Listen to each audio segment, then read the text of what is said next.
Muchas gracias. Buenas noches con todos. Un saludo muy especial en este día tan importante que es el Día Mundial de la Prevención del Cáncer de Cuello Uterino. En esta oportunidad es importante resaltar que el cáncer de cuello uterino es una de las neoplasias más frecuentes en la mujer.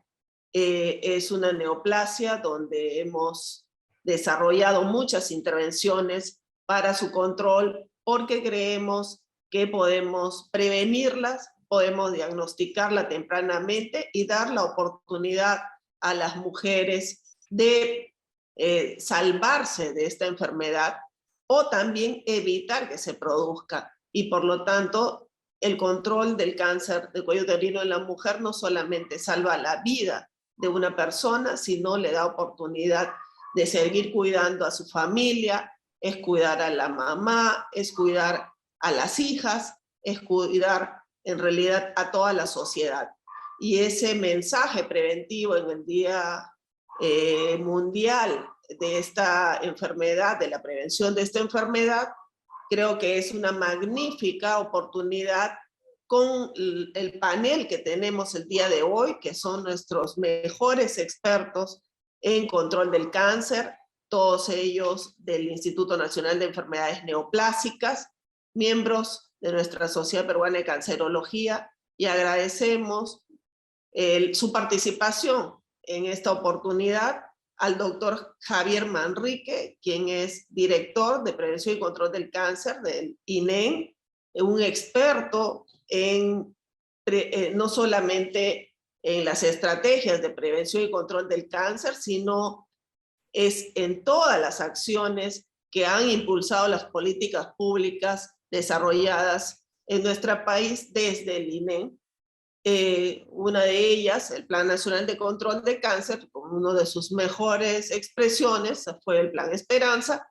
También tenemos al doctor Erpo Kioma, que es epidemiólogo de profesión, pero en realidad yo creo que es una de las personas que ha aportado, digamos, la parte académica en muchos años a los registros de cáncer, en realidad no solamente el de Lima Metropolitana, sino de las diferentes regiones de nuestro país que han sido influenciadas con toda esa asistencia técnica desarrollada.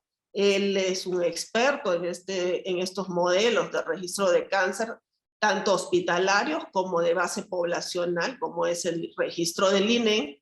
Él trabajó no solamente en el instituto, también en su oportunidad como directivo del Ministerio de Salud, y creo que su experiencia y su trayectoria ha generado muchos cambios en la forma de levantar la información, tanto de calidad y de precisión para los planeamientos estratégicos que desarrollan no solamente a nivel nacional, sino a nivel global. También tenemos al doctor Luis Álvarez. Él es uno de nuestros más nuevos expertos en prevención del cáncer, que ha sido realmente muy importante todo su desarrollo y todos sus avances dentro del INEN en el sistema que le llamamos Centro de Prevención, que anteriormente se llamaba Preventorio, pero creo que él realiza muchos aportes en la detección del paciente cuando está sano, cuando creemos que no tiene cáncer, cuando no hay síntomas, está ahí el día a día atendiendo la oportunidad de diagnosticar un caso en etapa muy inicial y apoyando a la comunidad. Sus acciones de proyección en la comunidad son sumamente importantes. Y también tenemos al doctor Aldo López, que es ginecólogo-oncólogo, y creo que parte del tratamiento para evitar que se convierta a una enfermedad avanzada es clave en el control del cáncer de cuello uterino. Y el doctor Aldo López es un investigador, ha generado muchos avances en la investigación del cáncer de cuello uterino con instituciones tan importantes de las redes de investigación, que llamamos instituciones hermanas, como el MD Anderson Cancer Center de los Estados Unidos. Entonces, creo que tenemos a un grupo de profesionales el día de hoy que hacen honor a este día tan especial, que es el Día de la Prevención del Cáncer del Cuello Uterino, y agradecemos la asistencia, como siempre, a nuestros eventos académicos que tienen validación del Colegio Médico del Perú para la recertificación, y también es parte de todo el programa de educación médica continua que viene desarrollando hace muchos años nuestra Sociedad Peruana de Cancerología. Con estas palabras le paso esta actividad y esta moderación al doctor Javier Manrique, que creo que tenemos el honor de tenerlo el día de hoy con nosotros, porque yo considero que es el representativo de la prevención del cáncer en el Perú. Muchas gracias, don Enrique, un gusto tenerlo el día de hoy. Bienvenido. Muchas gracias, Tatiana. En realidad es un honor para mí poder participar en la condición de moderador en esta mesa organizada por la Sociedad Peruana de Cancerología, agradeciendo la gentil invitación de parte de todos los directivos de la sociedad. Bueno, como todos ustedes saben muy bien, la Organización Mundial de la Salud declaró el día 26 de marzo como el Día Mundial para la Prevención del Cáncer del Cuello Uterino. Día muy importante que busca sensibilizar a la población a nivel global, a la sociedad y sobre todo a la mujer. Sensibilizar en el concepto que el cáncer del cuello uterino es una enfermedad altamente prevenible, altamente diagnosticable y por lo tanto podemos tener una notable reducción de la incidencia del cáncer del cuello uterino. Pero para ello, y sobre todo conociéndose la historia natural de la enfermedad, determinar los estadios previos a el desarrollo del cáncer propiamente dicho, y estamos hablando de las lesiones intraepiteliales o en algunos casos también definidos anteriormente como las neoplasias intraepiteliales o displasias.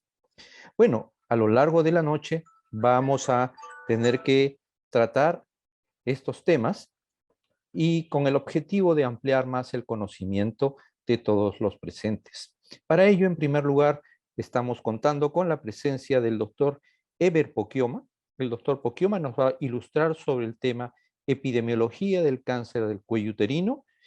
El doctor Poquioma es médico cirujano con estudios en maestría en salud pública y salud global por la Universidad Peruana Cayetano Heredia. Es docente de la Facultad de Ciencias de la Salud de la Universidad Peruana de Ciencias Aplicadas. En la actualidad, el doctor es jefe de la Oficina de Gestión de Información, gerencia de la Red Prestacional Rebagliati en Salud y ha sido director ejecutivo del Departamento de Epidemiología y Estadística del INEN. El doctor nos va a tocar el tema de la epidemiología del cáncer del cuello uterino y reitero, es un alto honor poder contar contigo, Eber, que nos puedas ilustrar sobre este tema. Dejo entonces en el uso de la palabra para que puedas ilustrarnos. Adelante, por favor. Bien, muchas gracias Javier, muchas gracias Tatiana, y por intermedio de ustedes un agradecimiento a la Sociedad Peruana de Cancerología por esta invitación y con todo gusto voy a pasar a disertar qué es lo que tenemos como cifras recientes en el tema del cáncer de cuello uterino, ¿no? Entonces voy a compartir mi pantalla. Segundo. ¿Me avisas con el tiempo, Javier, también, por favor?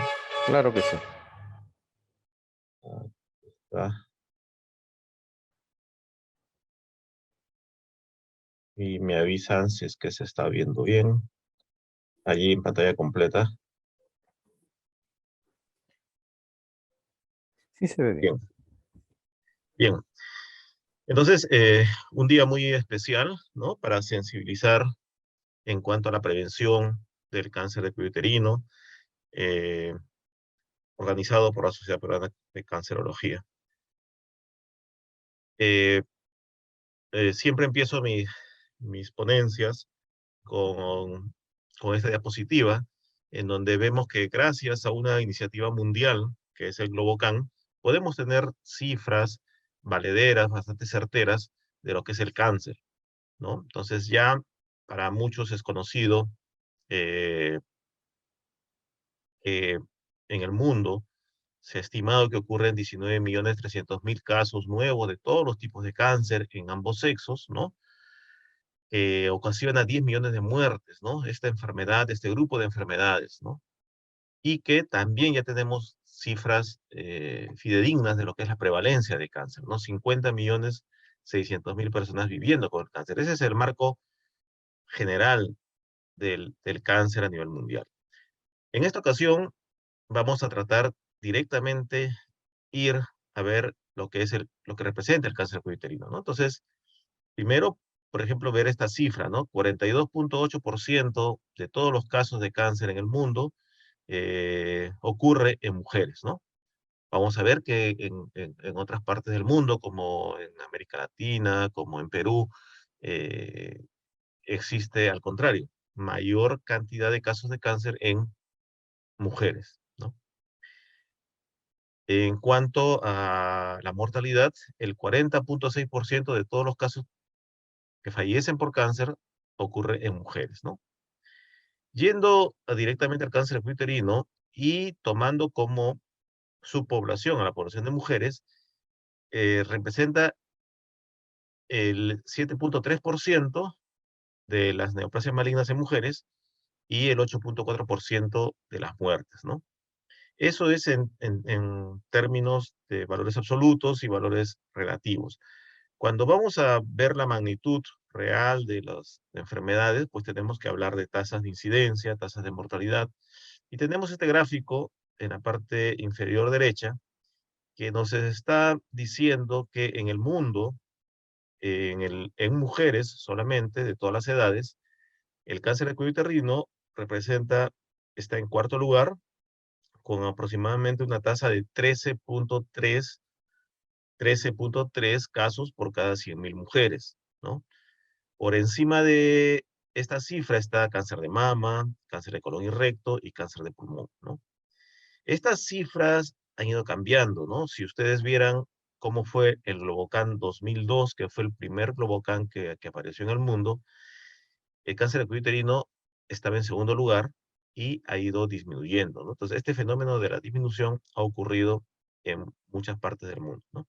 Entonces, para ahora, para 2020, tenemos esta mortalidad de 13.3 por cada 100.000 mujeres, o perdón, la incidencia, y la mortalidad en 7.4 aproximadamente, ¿no? Eh, Como todo fenómeno, como muchas enfermedades, su distribución, su riesgo es distinto en diferentes partes del mundo, en diferentes continentes, ¿no?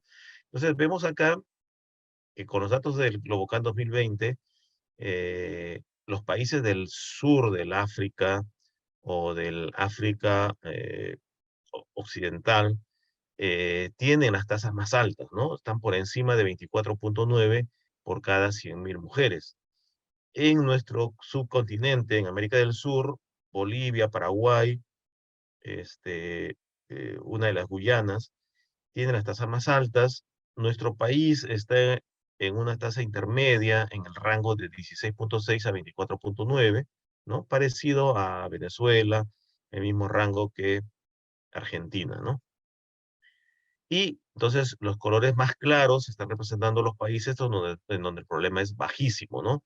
Por ejemplo, Canadá, Estados Unidos, Australia, la península arábiga y todos estos países del Medio Oriente, incluyendo Egipto, ¿no? En los países europeos, por mucho tiempo las tasas estaban bajas, pero luego con la migración tanto de Europa del Este como del norte de África, este, las tasas no son las más bajas, ¿no? Pero por mucho tiempo en el pasado, Europa tenía tasas bajas de cáncer de cuello uterino. Seguimos. Otra manera, fíjense, de ver estas diferencias, también nos ofrece el Globocan por regiones del mundo, ¿no? Entonces, aquí está, por ejemplo, la incidencia, ¿no? 13.3 es la incidencia global, pero hay regiones del mundo en donde las tasas llegan a estos niveles, ¿no? De 40.1 por cada 100.000, las más altas, 36.4, ¿no? Donde en el África del Este, en el África del Sur, en el África Central, ¿no? Y por el contrario, en el Asia Occidental, en Nueva Zelanda, en Australia, y como habíamos visto en Norteamérica, están las tasas más bajas, ¿no? Diferentes grados de desarrollo de los programas de prevención, de control de todos los tipos de cáncer y de cáncer uterino en especial, ¿no? Entonces miren esta diferencia. ¿Cómo estamos nosotros en nuestra región? Eh, Estamos en Sudamérica. Ahorita nos encontramos, aquí está, ¿no? En Sudamérica, en todos los países, desde Colombia hasta Argentina, 15.4 por cada 100.000 mujeres, ¿no? Luego vamos a ver cómo está el Perú. Otra manera, ¿no? De comparar, de ver el problema, es mediante estas gráficas también. Entonces, lo anterior lo hemos visto en el mundo, ahora solamente en Sudamérica, ¿no? Seleccionando los países desde Colombia, Venezuela en el norte, hasta Argentina, Chile en el sur. El cáncer de mama es el que lleva la delantera, ¿no? En estos momentos, en el 2020. Cáncer de cuello uterino está en un tercer lugar, ¿no? Como hemos visto, una tasa aproximadamente de 14, ¿no? Y la mortalidad casi a la mitad o un poquito más, ¿no? Que está aquí en estas barras rojas. Entonces, esta es la situación para una realidad más cercana a nosotros, ¿no?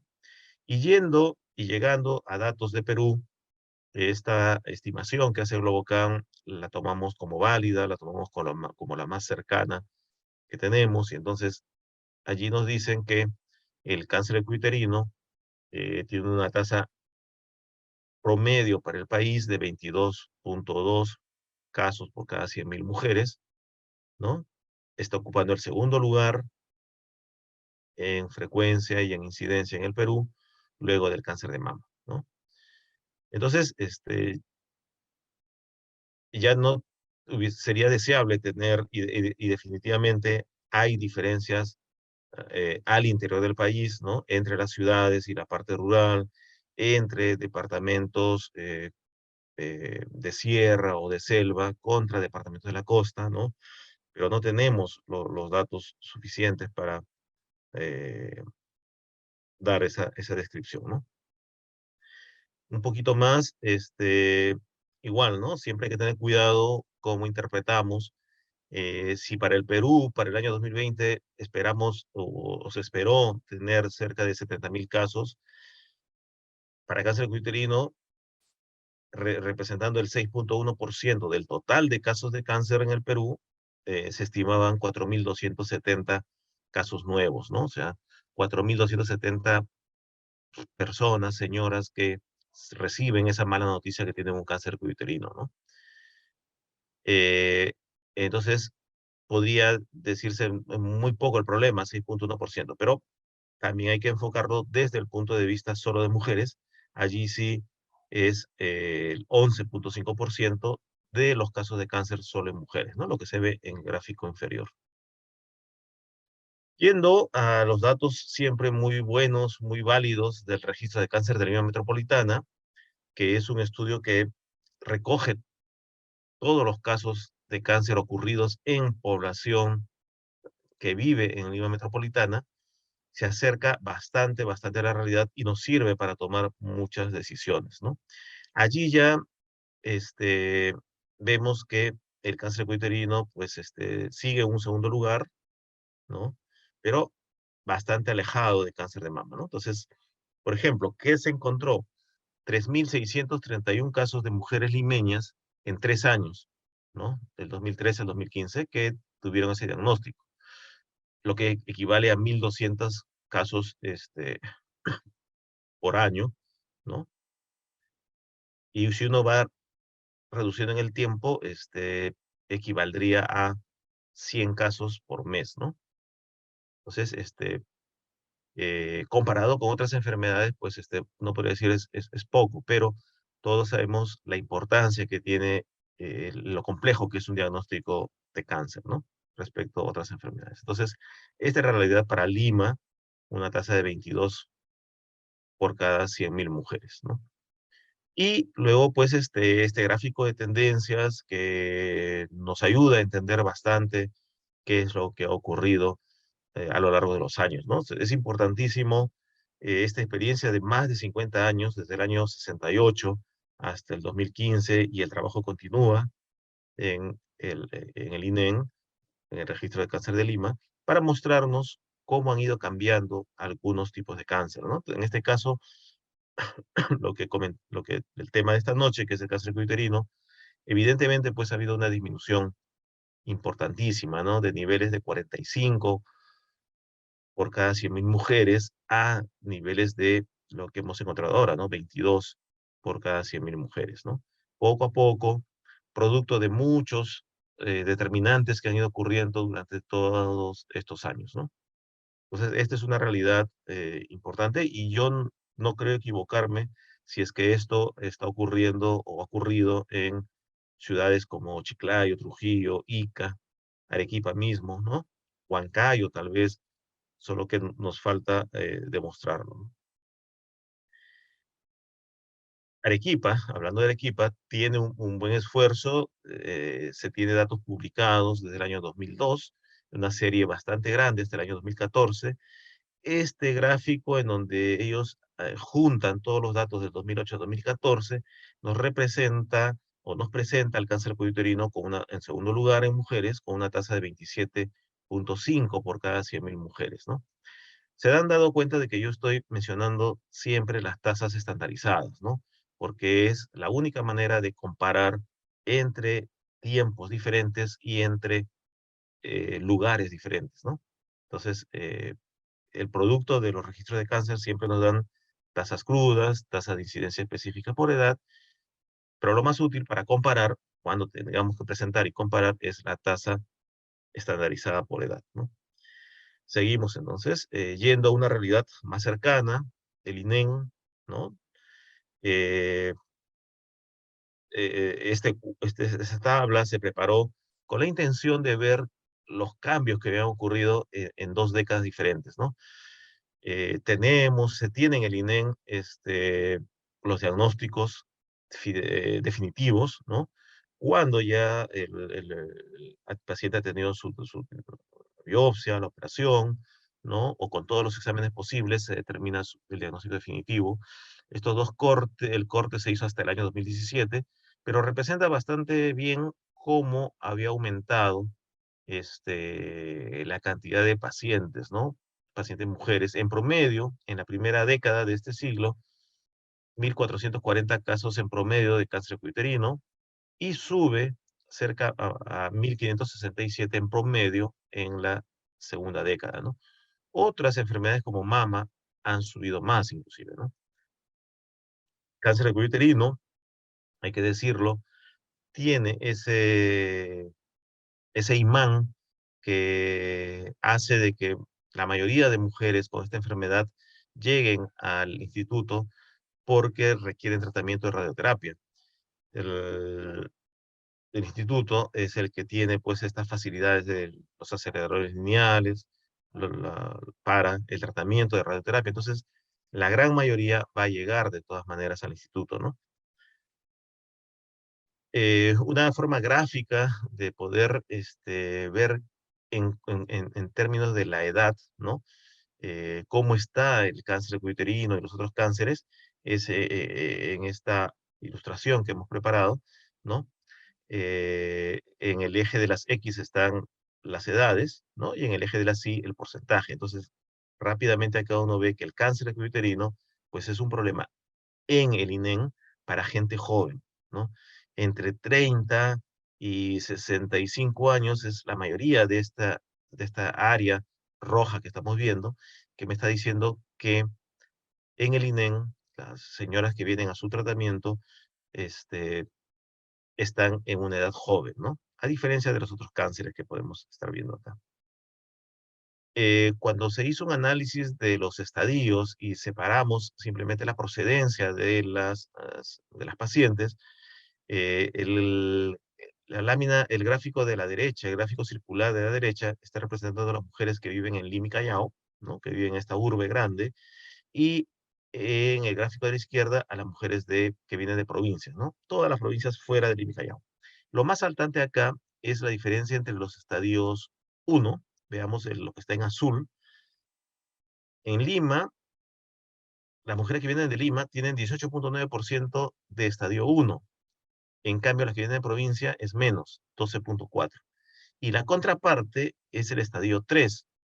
En las de Lima también es bajo, ¿no? Y en las de provincias es más alto, 28.5. No hay diferencias significativas en el estadio 2 y tampoco en el estadio 4, ¿no? ¿Qué nos está hablando esto? De la oportunidad del diagnóstico, ¿no? De diagnóstico precoz, o sea, estadios iniciales, estadio 1 en mayor magnitud, pues nos quiere decir de que en Lima se hace más diagnósticos tempranos, ¿no? Vamos a pasar rápidamente. La segunda parte de mi charla es para mostrarle qué tenemos sobre las encuestas nacionales, ¿no? Preguntas que se hacen a la población en sus casas, ¿no?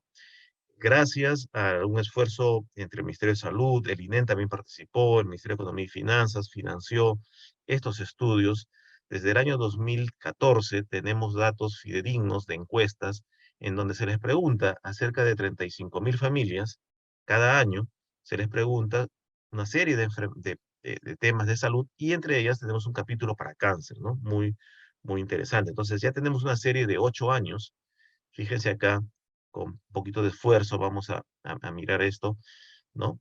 Voy a relatar cada una de las preguntas que se hace y cómo se han ido respondiendo y qué diferencias existen por algunas variables, ¿no?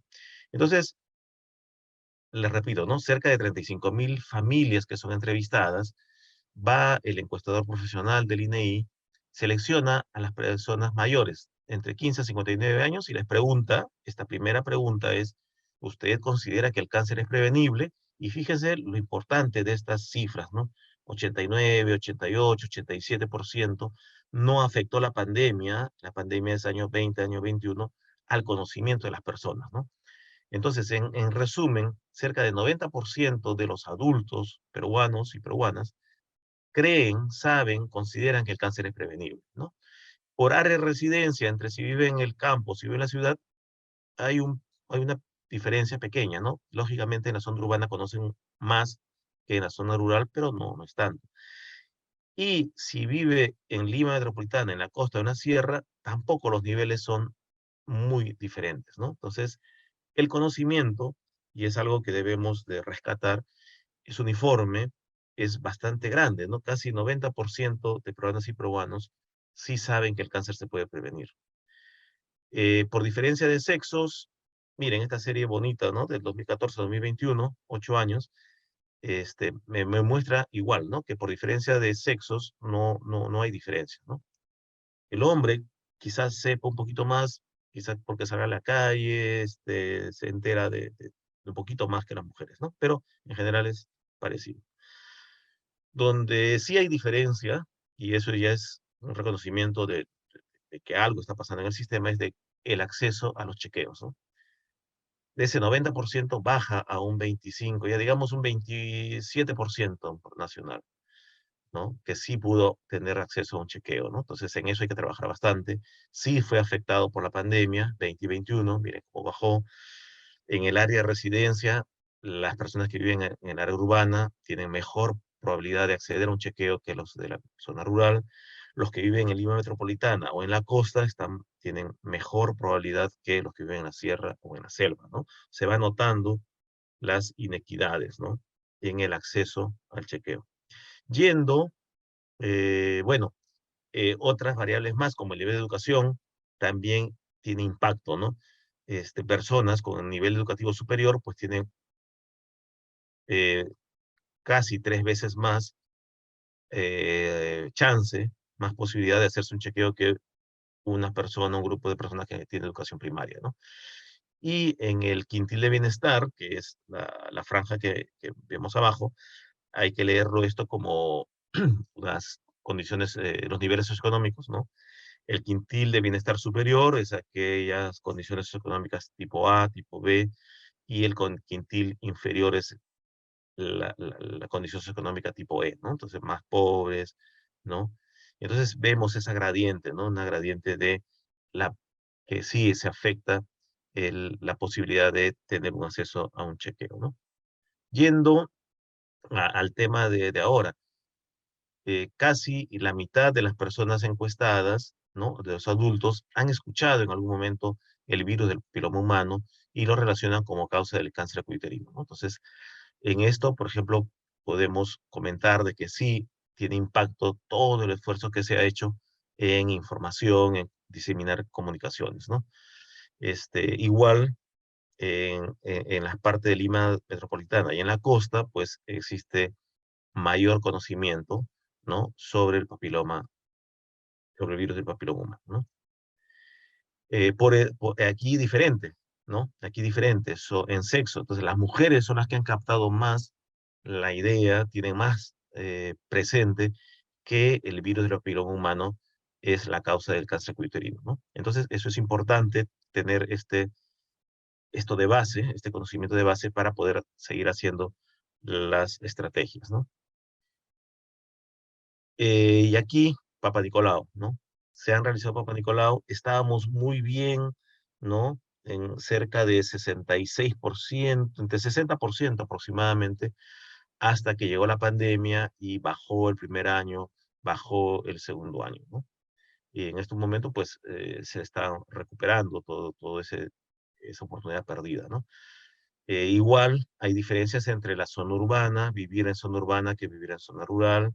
Igual siempre los departamentos de la costa y Lima metropolitana tienen mayor ventaja, ¿no? Entonces, todo esto está publicado, está al alcance de todos, ¿no? Luego,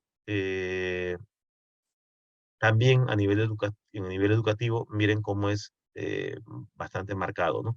Las mujeres con nivel educativo superior pues tienen más chance que las mujeres que alcanzaron primaria, ¿no? Pero no es tan bajo, ¿no? O sea, de las mujeres que alcanzaron primaria, casi la mitad podían haberse hecho su chequeo de Papa Nicolau. Luego, pues con la pandemia esto ha bajado, ¿no? Y creo que el último gráfico es igual por áreas de residencia, igual se mantiene que en el área urbana es mucho mayor que el área rural, ¿no? Que en zonas de Lima metropolitana tenemos niveles hasta de cerca de 90% que pudieron realizarse el Papa Nicolau, ¿no? Y en la selva y en la sierra esto es lo más bajo, ¿no? Alrededor de este, ya. Este tema es ante la pregunta de que usted se ha realizado el examen y ha recibido su resultado, que también es un factor importante, ¿no? Alrededor de 80% en general en todo el país, sí está ocurriendo eso, ¿no? O sea, se les toma su examen y están recibiendo su resultado, ¿no? Que era un problema en el pasado, ¿no? Eh, igual estas cifras. Entonces, creo que para concluir, haber dado estas pinceladas de cómo estamos en epidemiología del cáncer uterino, eh, tengo la esperanza de que las tasas de incidencia cada vez vayan disminuyendo, que un dato que no he presentado acá, pero que sí se veía, está también publicado en el registro de cáncer, es que cuando se recolectan los casos de cuello uterino, se recolecta también carcinomas in situ, y cada vez el porcentaje de carcinomas in situ subía, ¿no? En cada publicación que se ha hecho del registro de cáncer, tenemos hasta más de 35% de los casos recolectados eran carcinoma de cuello uterino. Eso significaba de que sí se estaba haciendo diagnóstico precoz. Lo otro, estamos en toda una cruzada mundial para reducir la incidencia de cáncer uterino, el nivel umbral que se ha trazado la OMS es de 4 por cada 100.000 mujeres, y estamos en ese camino, ¿no? Y finalmente, rescatar esta información muy valedera que nos da la ENDES, ¿no? Año a año, aproximadamente en el mes de mayo, se presentan los resultados del año previo, y como hemos visto, esta serie de 8 años con datos muy consistentes, pues nos indica que lo que se está recogiendo es correcto y que en realidad tenemos un buen parámetro para medir, ¿no? En este tema. Bien, gracias. Creo haber cumplido con el encargo, Javier. Igual estoy presente en la sala para las preguntas, si hubieran. Muchísimas gracias, doctor Poquioma, por su presentación, la cual nos ha pintado todo el cuadro en relación al cáncer del cuello uterino, basado sobre todo en las cifras provenientes de los registros de cáncer de Lima Metropolitana y Arequipa y la construcción en base a estos dos datos de una proyección que ha sido dada por Globocan 2020 y el cual nos ha pintado una realidad del cáncer y específicamente el cáncer de cuello uterino. Y en su segunda parte me parece muy importante porque usted nos ha dicho además que sí, conociendo esa realidad, ahora tenemos que ver dónde están los problemas, dónde están las faltas, hay o no hay una cultura de prevención, hay inequidades de acceso o no a la población, hay inequidad también por falta de equipamientos que puedan llevar a que la población no asista a los centros para su tamizaje o sencillamente no hay una adecuada información que las lleve a ello. Así que realmente complacidos con su ponencia, doctor, y vamos a estar a la espera de las preguntas que puedan hacer todos los asistentes a la presentación. Bien, gracias. Ahora vamos a pasar a presentar, y realmente es un placer poderlo presentar al doctor Luis Alberto Álvarez, un integrante joven del equipo de promoción de la salud, prevención y control del cáncer de nuestra institución. Es realmente un lujo porque vemos en él una proyección muy importante en el tema de la prevención para el país. El doctor Luis Alberto Álvarez Rodríguez es médico cirujano, egresado de la Universidad Autónoma de Coahuila en México, con maestría en investigación clínica y especialidad en cirugía oncológica y general por la Universidad Peruana Cayetano Heredia. Asimismo, el doctor, como les mencioné, es asistente del Departamento de Prevención y Promoción de la Salud del Cáncer, es docente de posgrado de la Facultad de Enfermería y Obstetricia en la asignatura de Terapéutica en Ginecología Oncológica, es miembro del personal staff de la Clínica Ziegler en la Unidad de Prevención y es miembro de la Sociedad Peruana de Mastología. Luis Alberto, como te dije, es realmente un placer el poderte tener presente y presentarte en esta ponencia que es NIC 1, NIC 2, prevención.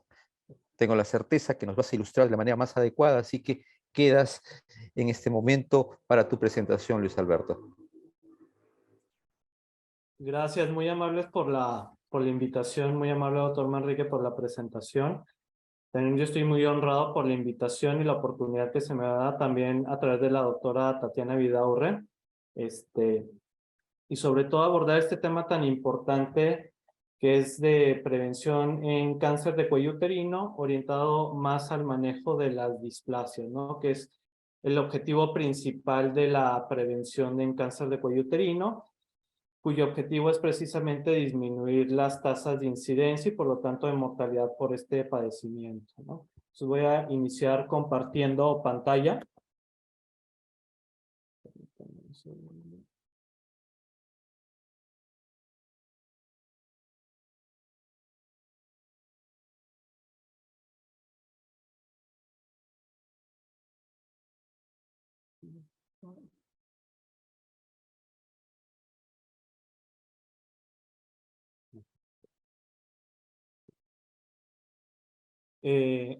Bueno, dentro de las estrategias que se han implementado durante los últimos años o que se han tratado de proyectar a través de la Organización Mundial de la Salud es precisamente el tamizaje y el manejo de las displasias de cáncer de cuello uterino.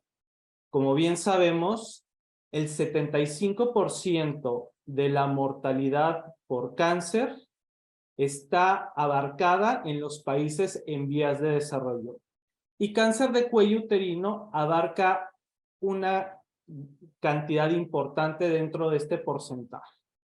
Entonces, ante esta problemática a nivel mundial que se está incrementando cada vez más, surge la necesidad de emplear y mejorar las estrategias para el manejo del tema de displasias y detectar las personas que sean predisponentes a desarrollar un cáncer de cuello uterino a futuro y darles un tratamiento oportuno.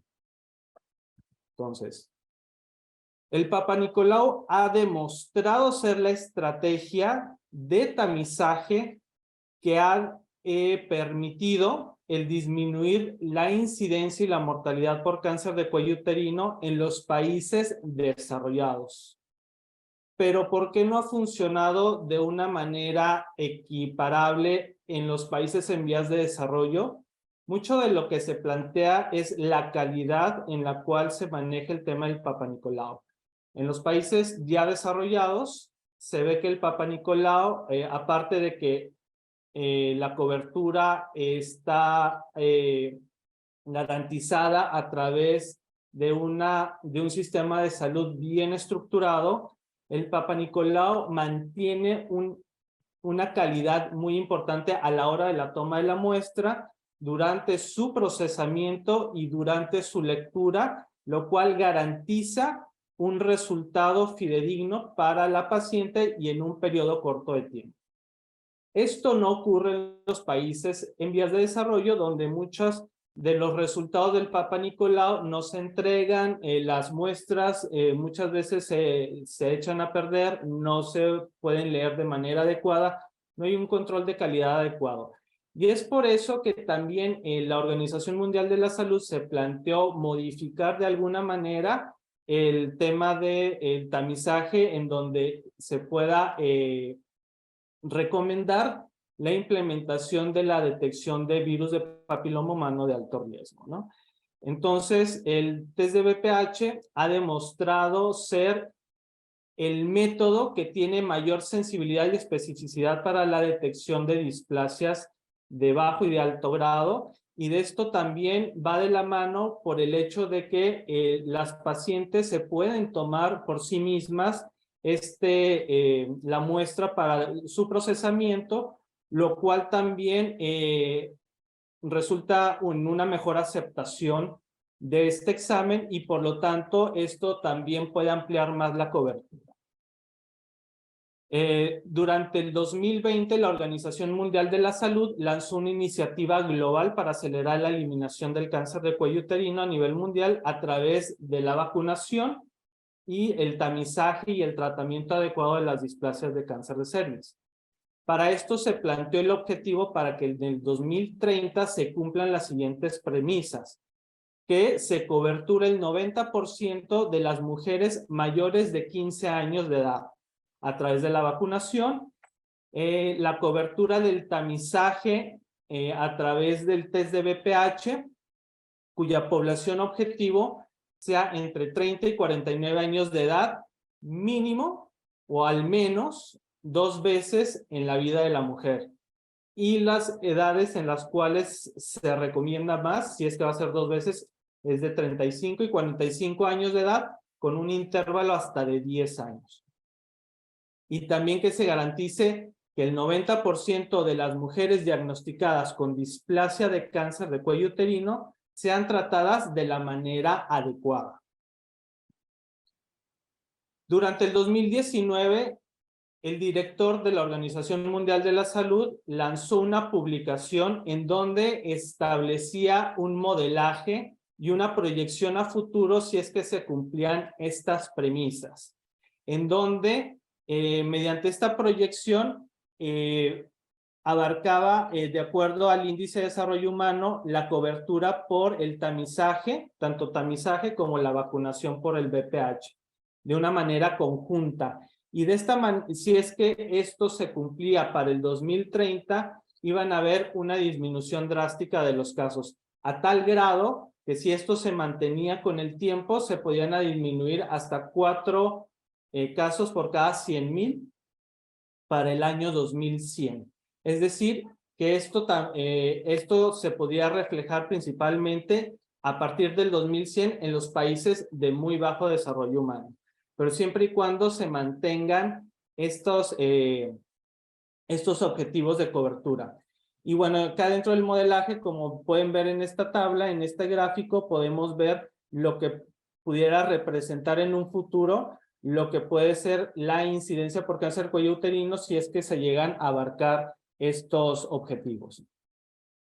Entonces, acá les pongo en esta diapositiva para recalcar cuáles eran los objetivos que establece la Organización Mundial de la Salud para el 2030, que en los países en vías de desarrollo el 90% de las mujeres ya sean coberturadas por la vacuna, el 70% ya sean tamizadas, sobre todo entre los 30 y 49 años de edad, y el 90% de las mujeres que se hayan descubierto displasias sean tratadas de la manera adecuada. Entonces es la regla 90-70-90. Entonces, bajo este estatuto, la Organización Mundial de la Salud recomienda a partir del 2021 que el test de BPH se sustituya por la citología o la inspección visual con ácido acético para tamizaje, ya que tiene una mayor sensibilidad para detectar las displasias. Ya sabemos que la inspección visual con ácido acético muestra muchísima variabilidad en cuanto a sensibilidad y especificidad, y esto depende mucho del operador, de la experiencia que tenga, y desgraciadamente en muchos de los países no se tiene con profesionales de la salud muy expertos en el tema, ¿no?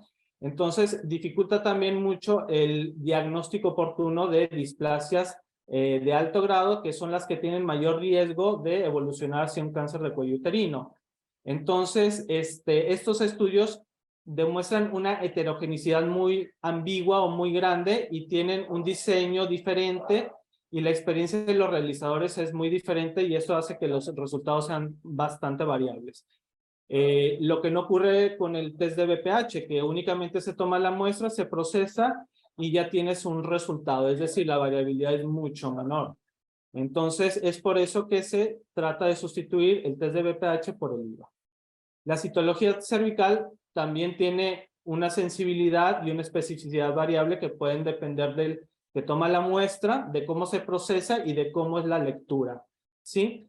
Tiene un valor predictivo positivo también mayor que el IVA, pero también muchas veces no se tiene la infraestructura adecuada para una lectura o un control de calidad adecuado para la lectura del Papa Nicolau y por lo tanto también se plantea la solución de sustituir esto a través de el test de BPH. En el 2022, la Universidad Peruana Cayetano Heredia, junto con otras organizaciones americanas, hicieron un estudio sobre el costo de la autotoma para detectar BPH. Si bien el kit cuesta aproximadamente 150 soles, que en dólares vendrían siendo $46, lo que se vio en este estudio es que tenía una mayor aceptación por la población, hasta un 94.2%, comparado con el tamizaje convencional, que es con Papa Nicolau, con test de BPH, pero tomado por un profesional de la salud, o por inspección visual con ácido acético, que era de 53.3%. Entonces, si bien la autotoma puede facilitar la cobertura para el tamizaje de cáncer de cuello uterino, pero también va a incrementar los casos en los cuales se les va a tener que hacer un tratamiento a través de tratamientos ablativos, y esto va a constituir un mayor costo también, de lo cual también debemos de considerar a la hora de implementar estas herramientas como estrategias. Y aquí ponen el ejemplo que estos costos pueden ascender hasta $744 por paciente. Entonces, la Organización Mundial de la Salud cambia lo que es el ver y tratar por tamizar y tratar a través de la prueba del BPH. Entonces, en caso de solo hacer tamizaje y tratamiento, en caso de que se tengan resultados con BPH de alto riesgo positivo.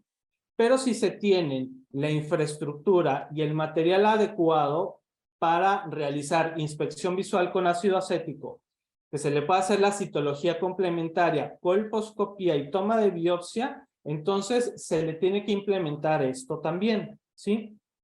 La toma de muestra puede ser tanto hecho por personal de la salud o puede ser a través de la autotoma. Y lo que facilita también la cobertura en estos casos es que se pueden hacer entre intervalos de 5 hasta 10 años, según lo que estipula la Organización Mundial de la Salud.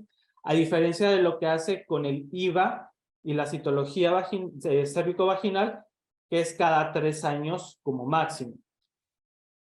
En los países donde hay una transición en los programas de tamizaje, donde recién se están implementando la detección de virus de papiloma humano, se sugiere al menos, por la falta de recursos, que se hagan 2 tamizajes a lo largo de la vida de la paciente.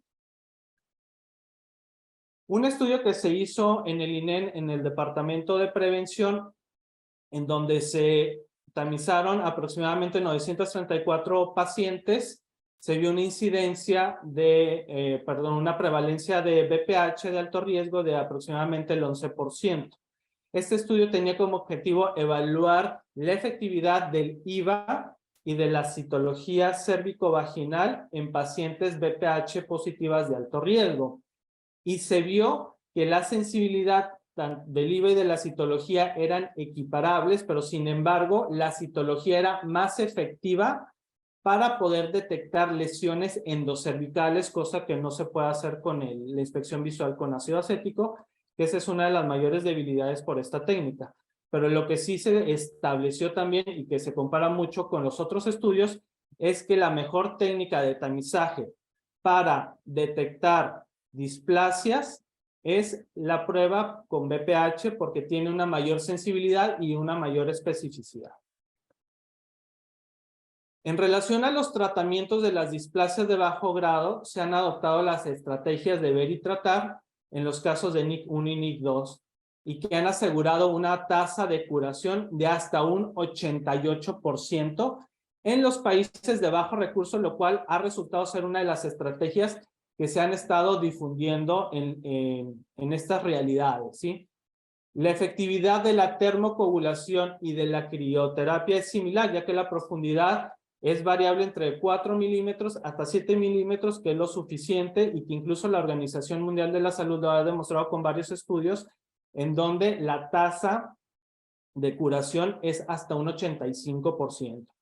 La calidad de la autotoma comparada con la toma convencional por profesional de la salud se ha demostrado en varios estudios que suele ser similar.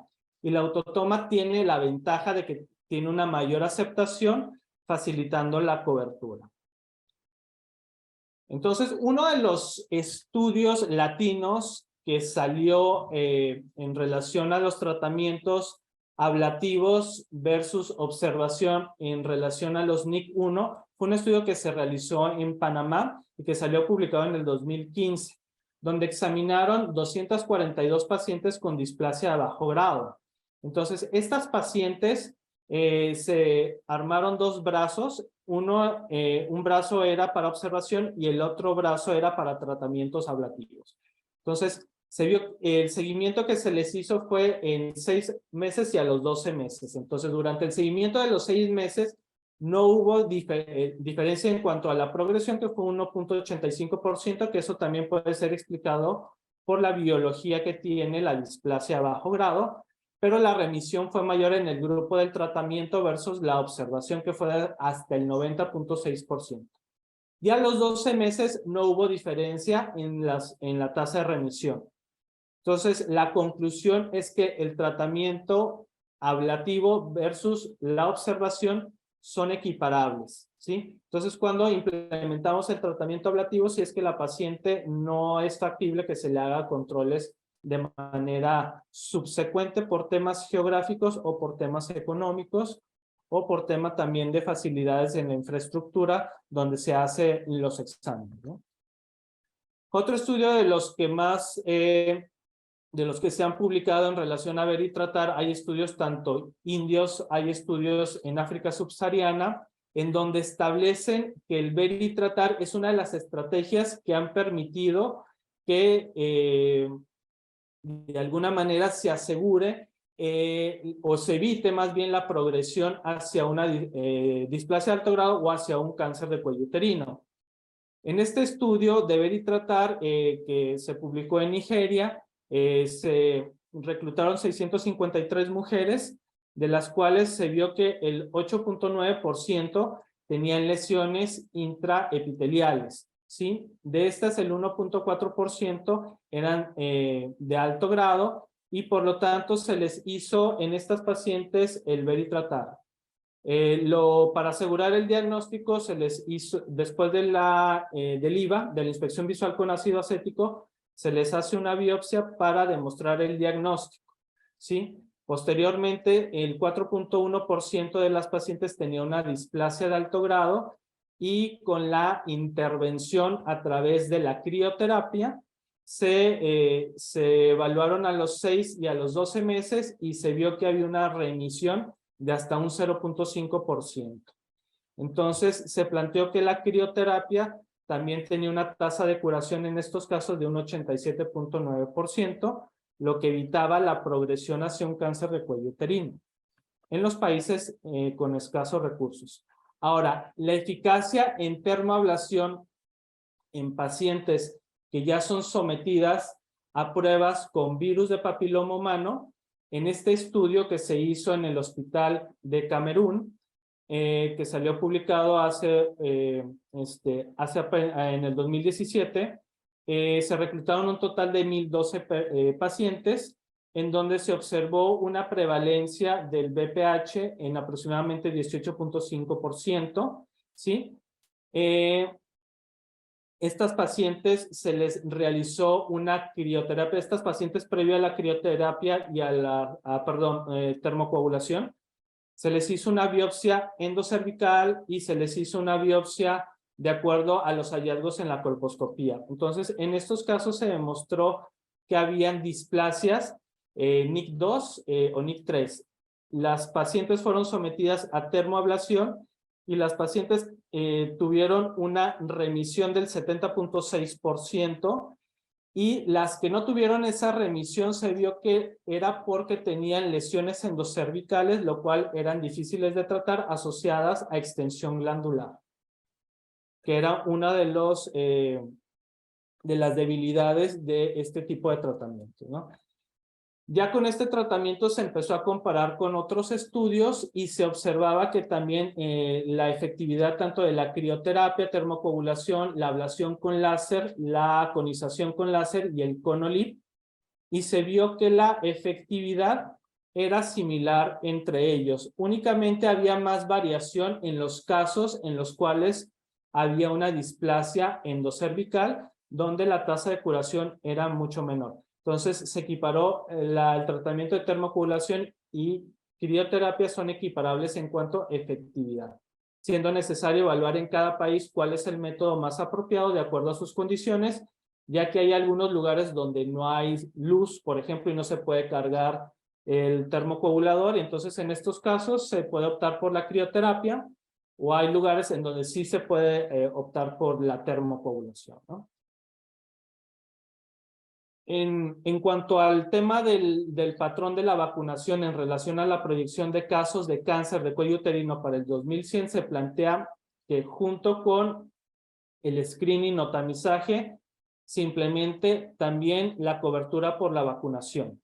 Entonces, si se establecen los objetivos del 90, 70, 90, para el 2030 en los países en vías de desarrollo se busca que la tasa de incidencia de cáncer de cuello uterino para el 2100, de acuerdo a esta gráfica, se pueda disminuir hasta 4 por cada 100,000 habitantes, ¿sí?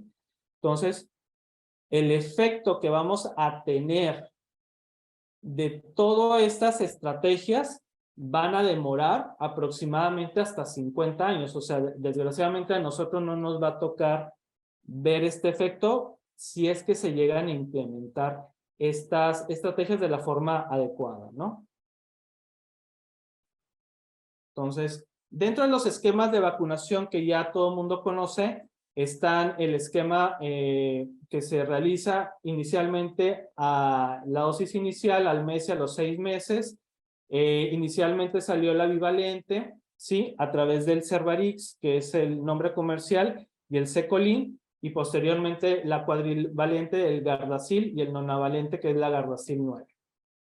Entonces, durante 2007 hasta la fecha se han hecho estudios para observar la titulación de anticuerpos neutralizantes que se forman gracias al estímulo de la vacunación, y se ha visto que en algunos casos en donde únicamente se ha administrado una dosis y que la persona se ha perdido de vista y no se ha completado el esquema de vacunación, la titulación de anticuerpos permanece elevada hasta por 7 años, ¿sí?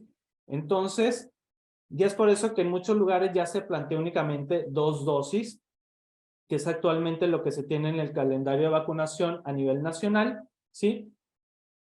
Otro de las estrategias que se implementaron era la iniciativa global de la Organización Mundial de la Salud, como les comento, que es determinar como meta una cobertura del 90%, sobre todo en los países en vías de desarrollo. Desgraciadamente, bueno, esta meta se plantea para el 2030, se planteaba una meta más similar de ambiciosa para el 2020, pero desgraciadamente el tema de la pandemia disminuyó la cobertura hasta un 30% en los países desarrollados y por lo tanto fue muy difícil abarcar esta meta, ¿no?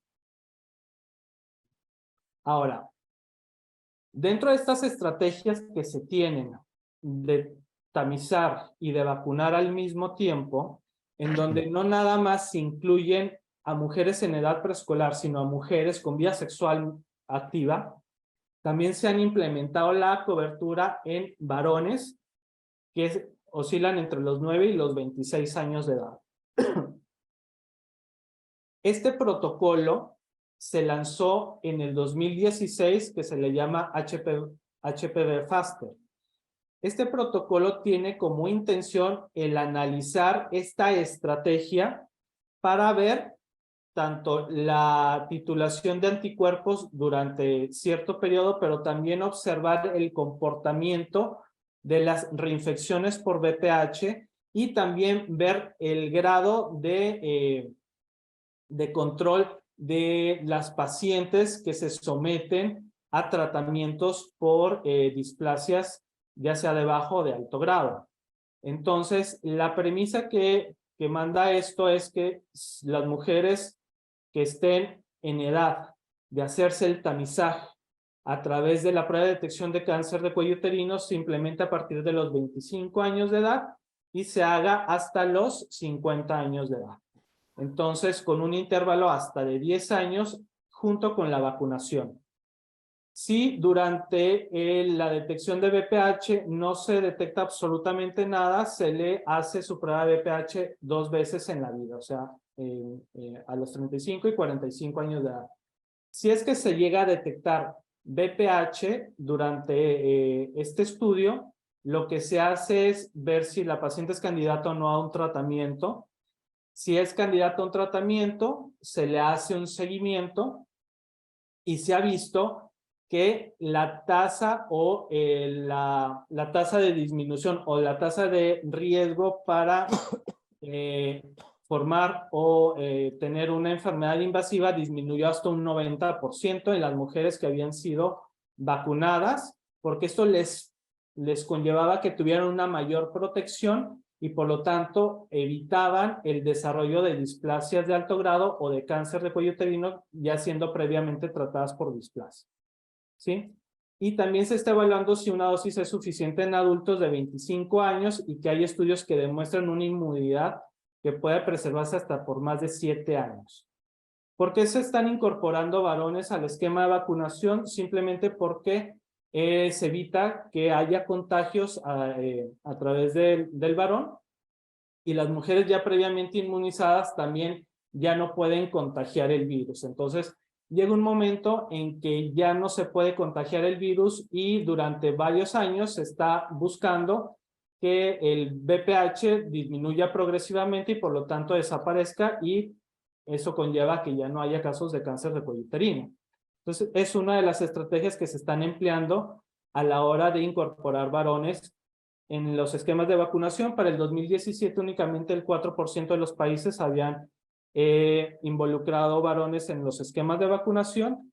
Sin embargo, ya el año pasado, recientemente, el 7 de noviembre, ya se incorpora dentro del esquema de vacunación a varones en edad escolar, ¿sí? Entonces, ya Tenemos es una de 3 las minutos, estrategias doctor. que se están implementando a nivel mundial con preferencia en los países en vías de desarrollo. Entonces, ya nuestro país está incorporándose dentro de estos esquemas, lo cual es un beneficio para todos, ¿no?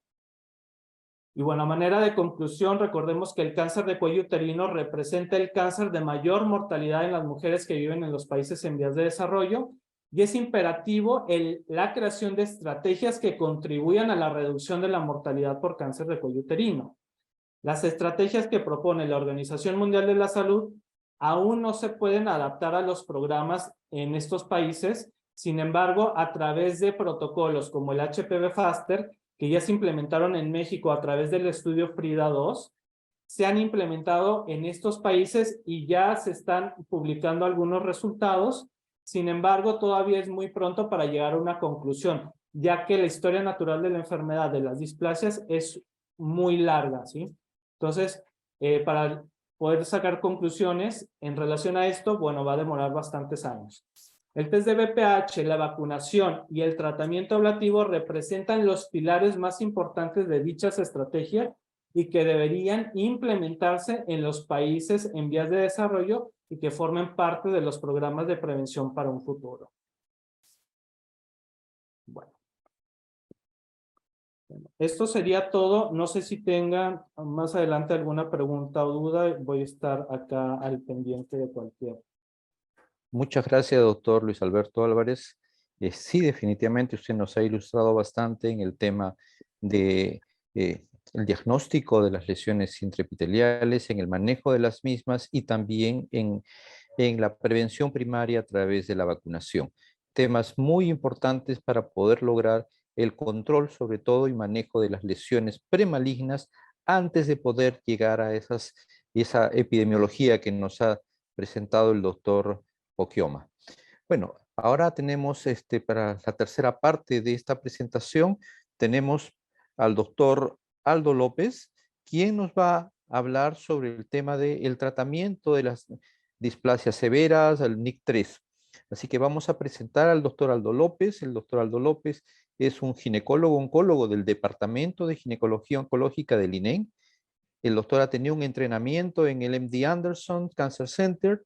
Además, el doctor es miembro de la Sociedad Peruana de Cancerología, de la Sociedad Peruana de Ginecología y Obstetricia, es miembro de la Sociedad Internacional del Cáncer Ginecológico y también es participante de muchos trabajos de investigación en condición de autor y coautor, que también han sido publicadas. Así que tenemos al doctor Aldo López, un excelente profesional para que además nos pueda versar sobre el manejo y tratamiento de las lesiones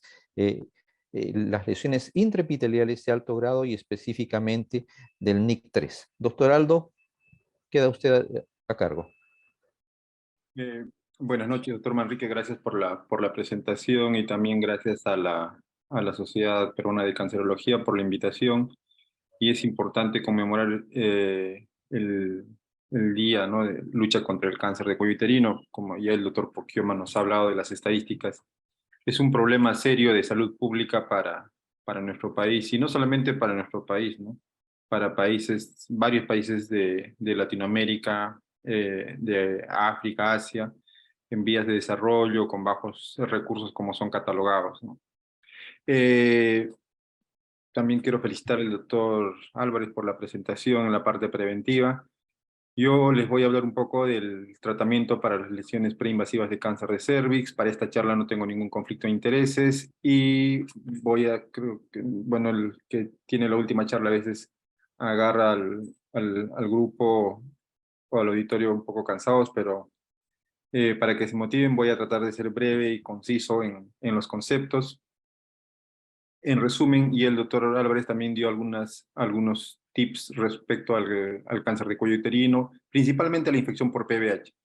Para nosotros poder manejar el NIC, tenemos que saber la historia natural del cáncer de cuello uterino, y no solamente del cáncer de cuello uterino, sino también cómo es la infección por el virus del papiloma humano, ¿no? Entender que es una de las ITS más frecuentes, que la probabilidad de que un varón o mujer se contagie con el VPH son muy elevadas, pero que la gran mayoría de mujeres van a tener infecciones transitorias, ¿no? Casi en el 80-90% de mujeres van a ser infecciones transitorias, del 10 al 20% van a ser infecciones persistentes. El grupo de mujeres que tienen infecciones persistentes son las que van a estar en riesgo de tener algún tipo de lesión preinvasiva o un cáncer de cuello uterino. No todas, es un riesgo, ¿no? También es importante tener en cuenta, ¿no? Cuando nosotros, obviamente acá veo que en el auditorio que hay médicos y otros profesionales de diferentes regiones del país, hay algunos cirujanos oncólogos, algunos ginecólogos, y es importante tener los conceptos claros con respecto al NIC, ¿no? El NIC1, algunos artículos dicen que la posibilidad de que regresione es un 60%, otros un 80%, ¿no? Es por eso que el NIC1 no se trata, ¿no? ¿El NIC1 tiene riesgo de progresar a un carcinoma in situ? Sí, la probabilidad es muy baja, más o menos un 11%, según algunos artículos. ¿El NIC1 tiene riesgo de progresar a cáncer infiltrante? También, pero la probabilidad es mucho, mucho más baja todavía, menos del 1%, ¿no? Por toda esta evidencia, en varios estudios retrospectivos, cortes, algunos estudios de seguimiento, obviamente con mucha crítica ética, porque estas pacientes no se pueden seguir, siempre tienen que tratarse. Entonces, se ha visto que el NIC1, el riesgo de potencial maligno o de progresar a cáncer es muy bajo, es por eso que no se trata, solo se observa, ¿no? También en estos estudios se observó que el 40% de los NIC2 regresionaron. O sea, un NIC2 puede regresionar, sí puede regresionar. Un NIC3 puede regresionar, también puede regresionar, ¿no? Pero así como pueden regresionar, también el riesgo de que estos progresen a cáncer es elevada, más o menos para el NIC2 el 5%, para el NIC3 el 12%, ¿no? Y esto hace que estas lesiones se consideren de alto grado y tengan que tratarse, ¿no? Este es otro estudio inglés bastante criticado por el seguimiento, por la parte ética, ¿no? Porque fueron pacientes con carcinoma in situ, ¿no? Un grupo de estas pacientes fueron solamente observadas, ¿no? O sea, no recibieron ningún tipo de tratamiento. O sea, esto, si ahora lo presentas, ningún comité de ética te lo va a aceptar.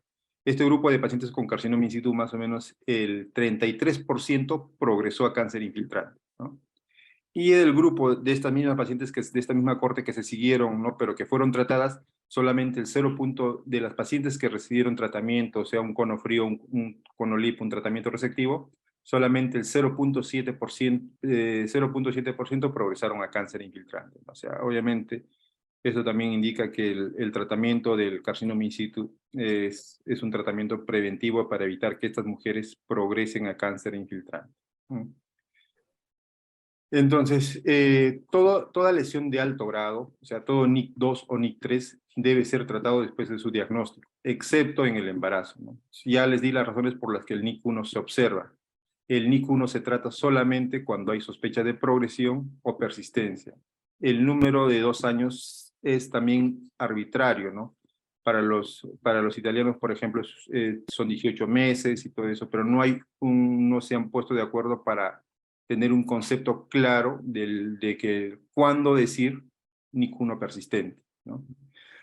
También es importante para esto tener en cuenta, según el proyecto de estandarización de terminología de las lesiones escamosas anogenitales asociadas a BPH, está cambiando para el NIC2. El NIC2 muchas veces, de acuerdo a principalmente de los patólogos, estudios observacionales, el NIC2 para unos patólogos es NIC1 y para otros es NIC3, ¿no?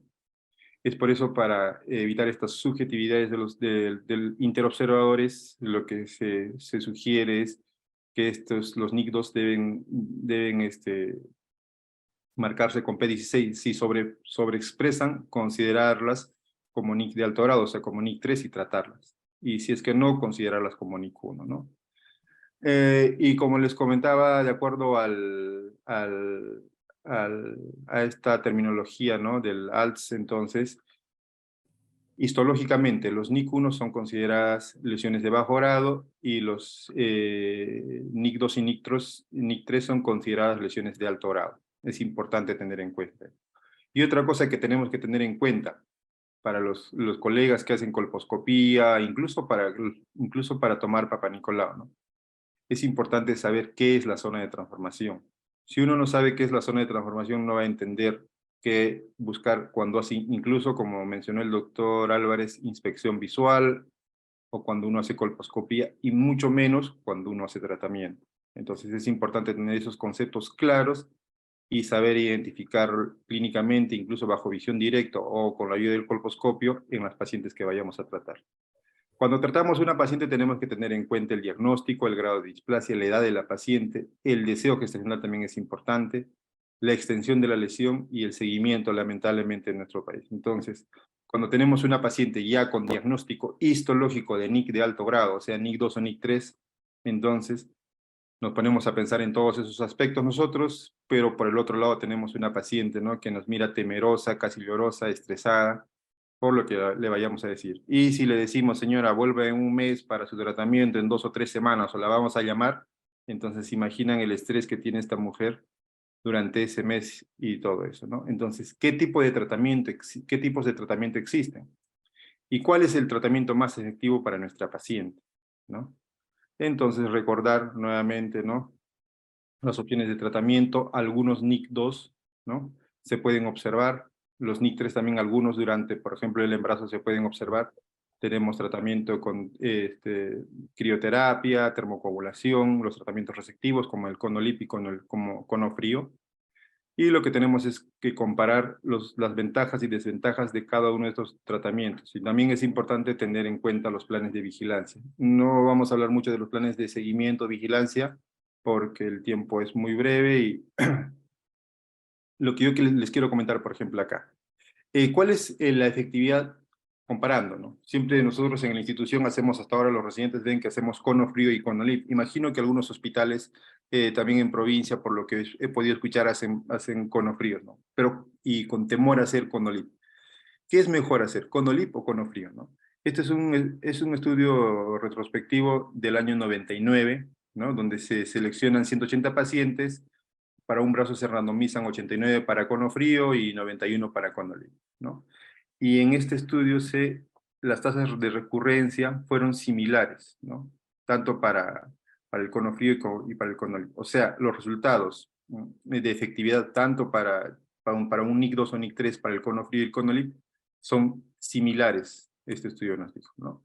Este es otro estudio que se publicó en el año 2002, quizá con un grupo de población más pequeño, pero acá lo que dice es comparar las técnicas de ConoFrío, ConoLáser y ConoLip, porque antes quizá algunos residentes todavía en el INEN se hacían conos láser, ¿no? Obviamente la implementación con ConoLáser es bastante elevado. Y ya hace más o menos, creo que ya un poco más de 2 décadas ya se empezaron a hacer los ConoLip, siempre con el temor y todo eso, ¿no? Y si ustedes se dan cuenta de estos estudios, el estudio que presenté es del año 99, este estudio es del año 2002. Casi los americanos y los europeos ya no hay publicaciones actuales sobre el ConoFrío comparando con el ConoLip o crioterapia, porque casi en ninguna institución, o sea, en muy pocas instituciones se hace ConoFrío como tratamiento estándar para el manejo de NIC, ¿no? Si nosotros lo hacemos, es todavía cosas que tenemos que cambiar, ¿no? Porque dentro de los estándares de colposcopía, de manejo de unidad de displasias, están que la mayoría de los conos deben ser ConoLip, ¿no? Entonces, este estudio también tuvieron muy bajas las recurrencias, tanto para ConoFrío como para ConoLip y ConoLáser fueron similares. O sea, no hubo diferencias para recurrencias en los 3 tipos de tratamiento. Entonces, no hay diferencias estadísticamente significativas. Y este es un metaanálisis, ¿no? Bastante largo. Este es un metaanálisis asiático. Se encontraron 7 estudios controlados randomizados, un estudio de corte, dos estudios retrospectivos, ¿no?, comparando el ConoLip versus el ConoFrío.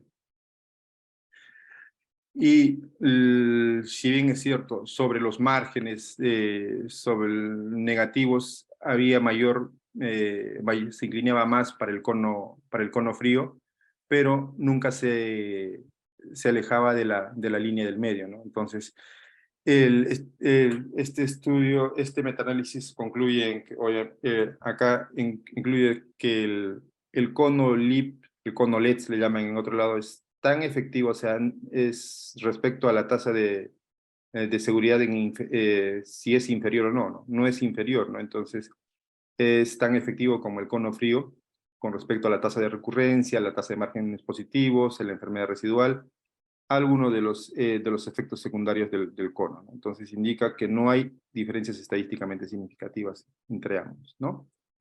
Este es otro estudio que se publica en el año 2021, ¿no? Igual también asiático. Los asiáticos creo que los europeos y los americanos cono frío, creo que el cono frío ya lo dejaron en la historia, ¿no? Acá es un estudio asiático que habla sobre la efectividad del cono frío, pero en pacientes posmenopáusicas. Entonces, el objetivo fue comparar la efectividad de la cirugía de lesiones de alto grado, o sea, NIC2, NIC3, en pacientes posmenopáusicas y para evaluar la importancia clínica del cono frío, ¿no? Entonces, acá, este estudio, mire, son 120 pacientes para pacientes posmenopáusicas y 240 para premenopáusicas, solo cono frío. Entonces, la efectividad en pacientes posmenopáusicas, o sea, la tasa de recurrencia fue solamente del 3.85%. O sea, la inversa, casi el 96% de pacientes no recurrieron. Y para pacientes posmenopáusicas, igual, es 2.34% la tasa de recurrencia. A la inversa, o sea, casi el 97.5% de pacientes no recurrieron. O sea, la efectividad del cono frío es muy elevada, ¿no? Y acá, este es un estudio italiano, un estudio retrospectivo de varias instituciones de Italia que tomó, digamos, un grupo de pacientes del 2010 al 2014. Son casi 3.000 pacientes tratadas, todas estas con conolip. 5 años de seguimiento. Y la tasa de recurrencia que tuvieron, acá hay varios factores que te hablan por los cuales podrían recurrir: el grado de la lesión, si está comprometido o no está comprometido por BPH 16 o 18, el tipo de cono que hizo, fue conolipo, cono láser, no hicieron más, ¿no? El compromiso del margen ectocervical o endocervical, si hay o no hay persistencia de infección, si la paciente fue vacunada o no después, entonces todos esos factores. Pero dentro de todo, en el total de las pacientes, solamente 6.9 presentaron recurrencia. O sea, el 93% de pacientes no recurrieron. ¿Con esto qué quiero decirles, doctores? Si tenemos una paciente que viene a la consulta, le dice, muy bien, señora, entonces el tratamiento para usted tiene un NIC2, un NIC3 por histología, el tratamiento que sigue es un conolip, que es lo ideal, vamos a ver lo de las guías. Y la paciente pregunta, doctor, entonces, ¿con esto me cura al 100%? No, la tasa de efectividad, o sea, de que esta paciente no vuelva a recurrir o persistir, es más o menos un 93%. Esa es la respuesta con los metaanálisis y todo eso, ¿no? Este Cochrane es del 2013, no se han actualizado estos este es el último que salió, y comparan, ¿no? Comparan el cono frío versus el cono lip respecto a enfermedad residual, ¿no? Obviamente esto va a favor del cono frío. Con el cono frío casi no se deja enfermedad residual, o sea, referente a los márgenes. Es lógico, ¿no? Porque cuando uno hace un cono frío, el volumen de tejido que saca es mayor. Eso va en contraparte de algunos problemas obstétricos o de estenosis de canal endocervical en comparación con el cono frío. Pero también hay estudios que han demostrado que una paciente con un cono lip con márgenes libres o con márgenes comprometidos, la tasa de recurrencia no varía mucho, ¿no? Acá tenemos y comparan, ¿no? el conolip versus la crioterapia, ¿no? Sobre la enfermedad residual. Obviamente esto es a favor del conolip. Ya el doctor Álvarez nos habló un poco de la crioterapia, ¿no? Acá tenemos otro metaanálisis, ¿no? Que compara el conolip con la crioterapia. En este metaanálisis lo que concluye, ¿no? Que de más o menos 1.035 mujeres con NIC de alto grado que se trataron, ¿no? Con seguimiento a los 6 meses, un riesgo relativo, ¿no? De 0.87 a favor del LIP. O sea, y al año un 0.91%. O sea, las pacientes que se tratan con conolip tienen menos riesgo de recurrencia comparado con las pacientes que se tratan con crioterapia, ¿no? O sea, el Conolip es más efectivo que la crioterapia. Ese es el mensaje, ¿no? Acá está el cuadro resumen. Y este es otro metaanálisis porque a la paciente nosotros, como estaba al inicio, le podemos ofrecer un cono frío, un Conolip, una crioterapia, una termocoagulación. Entonces, si obviamente no disponemos ni de cono frío ni de Conolip, entonces esta paciente tenemos que decir, entonces, hay opciones. ¿Qué opciones? Si el termocoagulador o la crioterapia, la termocoagulación, entonces entre ambos estudios no hay diferencias para el manejo, ¿no? En este metaanálisis compararon entonces la tasa de curación para el NIC1 con tratamientos ablativos, ¿no? sea para crioterapia, más o menos fue el 93% para crioterapia, perdón, claro, 93, casi 94%, y para el termocoagulador fue 91.4%, ¿no? Pero recuerden, esto es para el NIC1, ¿no? Y la tasa en general de control y de curación para países de bajos y medianos recursos fue un 82.4%. Este es otro metaanálisis, ¿no? Otro metaanálisis que habla sobre el tratamiento de la efectividad de la crioterapia. La tasa, más o menos, un total de 146 artículos que fueron, de estos seleccionaron solamente 77, y aproximadamente con una población de 28.000, casi 29.000 pacientes, tratados con tratamiento ablativo, en este caso con crioterapia. La tasa de curación para NIC1 es 94%, pero ese 94% viene medio enmascarado, ¿no? Porque recuerden que el NIC1 no se trata, porque la tasa de regresión va en 80-90% dependiendo de la edad, ¿no? El NIC2, la tasa de curación fue un 92%, y para el NIC3 fue un 85%, según estos estudios. Este es el metaanálisis más grande, creo que se ha publicado, ¿no?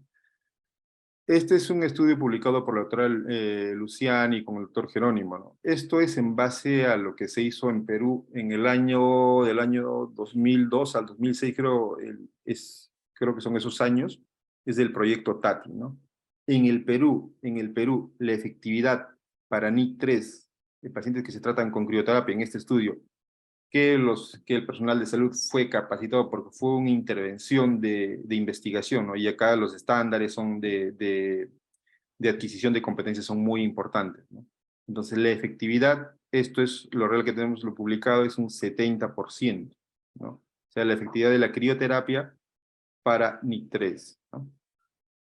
Entonces, en resumen, lo que les puedo decir, ¿no? Entonces, si yo tengo una paciente con un NIC2 o NIC3 con un NIC de alto grado, entonces tenemos varias opciones de tratamiento, ¿no?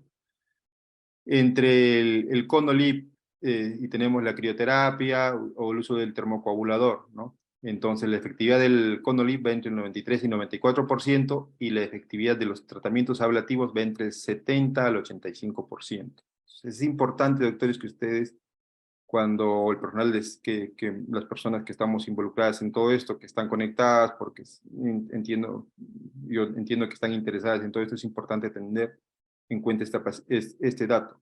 ¿Por qué? Porque muchas veces en la consulta en hospitales de nivel 2 acá en Lima, en todo eso, entonces o sea, lo que hacen es como primera opción dar la crioterapia, ofrecer la crioterapia, y no debería ser así, ¿no? Entonces, incluso acá las guías de la OMS indican, es cierto, consideran los tratamientos ablativos, la crioterapia y el tratamiento resectivo, que es el Conolip, ¿no? Y acá lo hice como recomendación 6, ¿no? Entonces, en lugares donde el LIP, o sea, el tratamiento resectivo está disponible y es accesible, entonces se sugiere el LIPS, esos tratamientos ablativos sobre los tratamientos receptivos, ¿no? Entonces es una recomendación. Y acá también es otra publicación, ¿no? Entonces es otra recomendación, ¿no?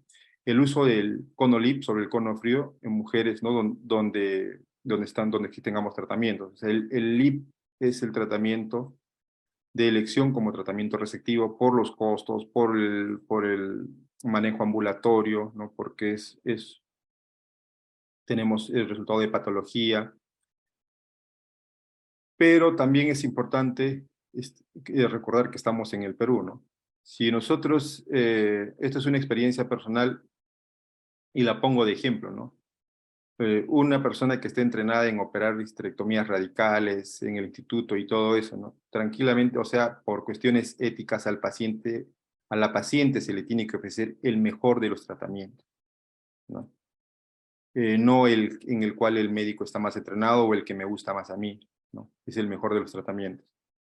Pero si uno se va a un lugar muy lejano, a la selva, en este caso fuimos ahí invitados a Puerto Bermúdez, acá el personal de salud llama y dice, las pacientes obviamente tienen una citología positiva, un Papa Nicolau positivo, no tienen los recursos para poder irse acá el sitio más accesible era Pucallpa, no tienen recursos para irse a Pucallpa, para hacerse una colposcopía, un conolip, regresar por los resultados y mucho menos para poder tener este tratamiento con un conolip, porque esta paciente de este lugar, de esta pequeña ciudad que es Puerto Bermúdez, tiene que irse río adentro después de su tratamiento, 2 horas río adentro, ¿no?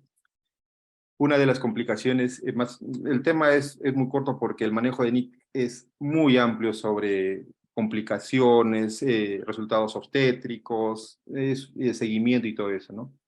Pero acá el foco es, digamos, hay tratamientos, tenemos una variedad de tratamientos, y de acuerdo, obviamente, a la evidencia y al lugar donde estemos trabajando, nosotros tenemos que ofrecer los tratamientos adecuados. Le comenté a estos pacientes luego de Puerto Bermúdez, luego de su consulta médica, tienen que irse 2 horas río adentro. Si esta paciente yo le hago un conolip, ¿no? Y esta paciente, una de las complicaciones más frecuentes del LIP es el sangrado post-LIP. Tiene esa complicación en su casa, esta paciente obviamente tiene el riesgo de morirse desangrada. Entonces, un profesional puede estar completamente entrenado para hacer cirugías complejas y todo eso, ¿no? Pero lo único que tienes en este lugar es un equipo de crioterapia. Es importante saber elegir a la paciente, ¿no? Y saber dar un tratamiento adecuado, ¿no? Entonces, al final lo que les digo, el tratamiento de elección es el LIP, ¿no? El LIP con una eficacia de más o menos 93-94%, ¿no? Pero hay otro tipo de tratamientos alternativos como la crioterapia, el termocoagulador, que tienen una eficacia que van entre 70-85%, mucho menor. Entonces, si nosotros estamos en un hospital, entonces, por cuestiones éticas, tenemos que ofrecerle a la paciente el mejor de los tratamientos, ¿no? Pero si es que estamos en un lugar, y eso pasa en gran parte de nuestro país, por la geografía, por las cuestiones sociales, culturales y todo eso, entonces tenemos, bueno, vamos a ofrecer y no tenemos personal capacitado, entonces un 70% a un 85% de efectividad es mucho mejor a un 0%, ¿no? Entonces es importante considerar esos aspectos geográficos, ¿no? Y no solamente depende de la eficacia del tratamiento, también de que el personal de salud, el médico, esté capacitado, ¿no? Eso es lo que quería, creo que espero estar con el tiempo, sí creo. Bueno, gracias doctor Manrique, y gracias a la sociedad por darme este espacio para compartir un poco sobre manejo de NIC. Doctor López, le agradezco mucho su presentación, ha sido bastante ilustrada, sobre todo que hay algunos puntos que usted mismo las ha tenido que aclarar de la manera más precisa.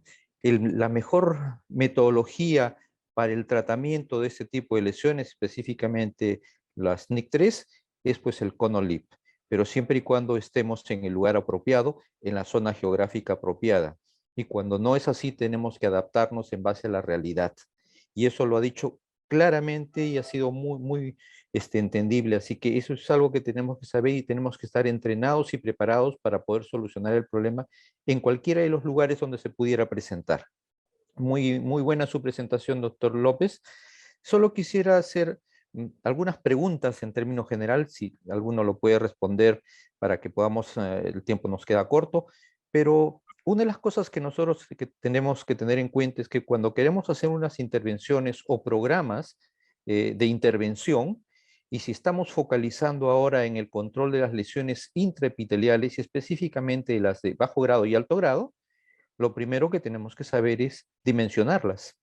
¿Existe algún dato, doctor Poquioma, doctor Álvarez, doctor López, en cuanto al conocimiento de la prevalencia de las lesiones intraepiteliales de bajo grado y alto grado, porque en base a eso yo puedo diseñar una estrategia y poder decir cuántos ginecólogos capacitados debo tener, cuántos equipos de CONOLIP, cuántos equipos de termocoagulación o crioterapia, dependiendo de estrategias, debo tener dimensionando la población que pueda ser susceptible de tener estos cambios a nivel cervical.